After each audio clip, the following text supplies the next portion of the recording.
Thank you for calling police hotline សូមអរគុណចំពោះការហៅទូរស័ព្ទមកកាន់បណ្ដាញទាន់ហេតុការណ៍感谢您拨打警察热线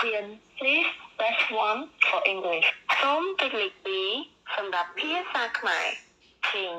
按3选择中文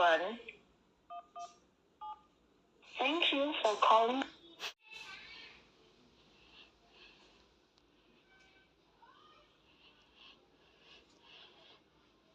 សូមស្វាគមន៍ការខលមកកាន់ទូរស័ព្ទទាន់ហេតុការណ៍118របស់នាយកដ្ឋាននគរបាលបង្ការពន្លត់អគ្គិភ័យនិងសង្គ្រោះនៃអគ្គស្នងការដ្ឋាននគរបាលជាតិក្រសួងមហាផ្ទៃរាល់ការសន្ទនារបស់លោកអ្នកត្រូវបានថតទុកដើម្បីផ្ទៀងផ្ទាត់សូមចុចលេខ5ដើម្បីជួបជាមួយសហការីយើងខ្ញុំ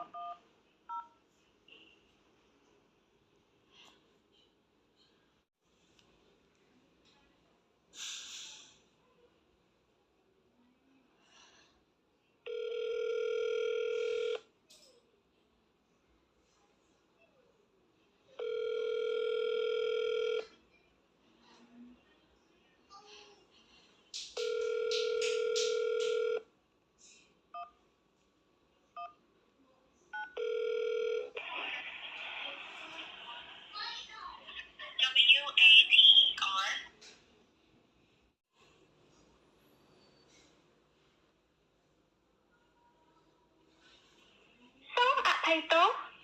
លេខទូរស័ព្ទរបស់លោកអ្នកមិនអាចហៅចេញបានទេសូមពិនិត្យសមត្ថភាពរបស់លោកអ្នកដោយចុចផ្កាយ12 01ត្រង់ជ្រូកឬតាមរយៈសារ Card App You do not have enough credit to make the call. 您的话费余额不足，无法拨打电话。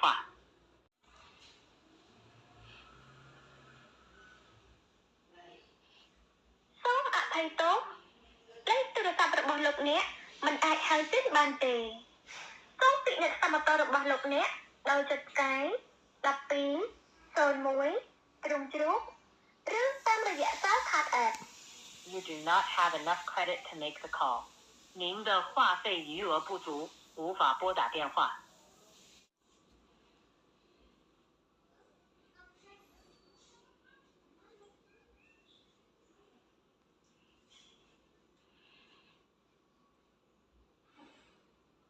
For calling police hotline សូមអរគុណចំពោះការហៅទូរស័ព្ទមកកាន់បណ្ដាញទាន់ហេតុការណ៍感谢您拨打警察热线